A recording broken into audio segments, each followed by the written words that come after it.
Hi guys, my name is Nadina Carey Zapata, and this is my presentation on how I would run for office. So the office that I chose to run for is the state executive branch, so otherwise known as the governor, so vote Nadine for future governor. Okay, now let me talk a little bit about what the governor does. So the governor is responsible for implementing and enforcing state laws. So that's kind of what that branch, the state executive branch, does.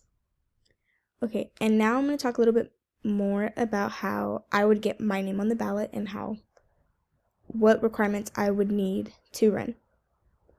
So first, I would have to be, of course, a U.S. citizen.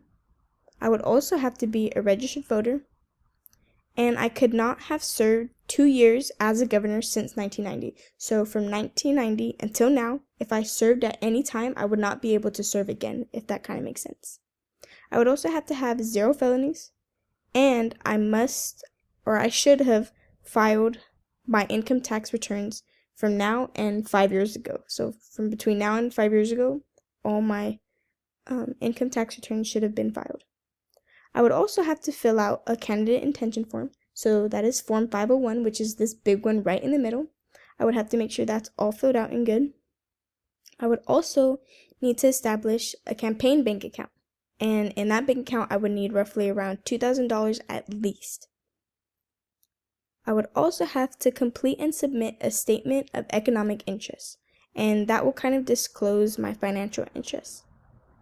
I would also have to obtain and file nomination documents, and when doing that, I would have to, if I wanted to run for next year, I would have to try and get that done between January and March of 2026.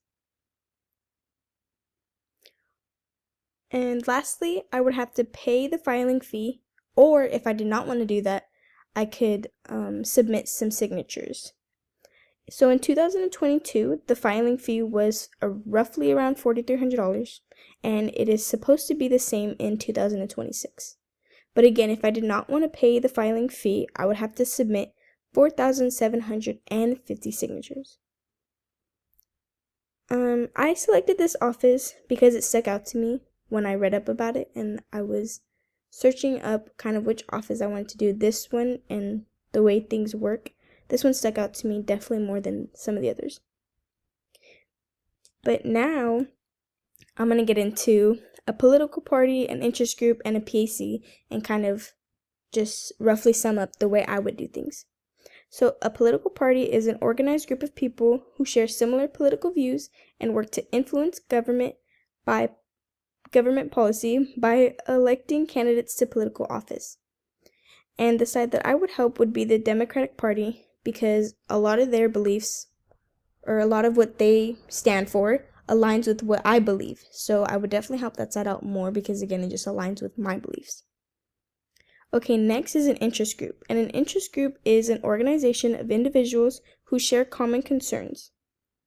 So the side I would help would be the public interest group, because not only do they advocate for themselves, but they advocate for everyone's benefits.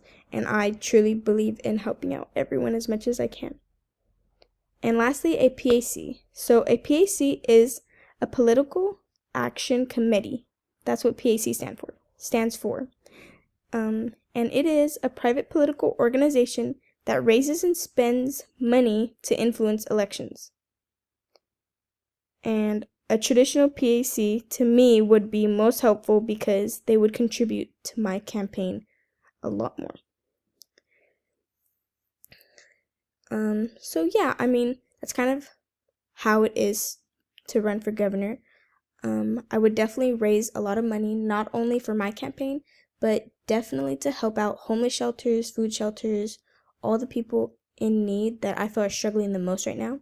I would definitely try to raise up a lot of money for, again, just people in need, and also for my campaign, just to spread it. I would also try to host like meetings where I can talk and people can really hear my beliefs and my views on how I would be the governor. But yeah, guys, that's it. Thank you so much for listening to my presentation. Have a great day.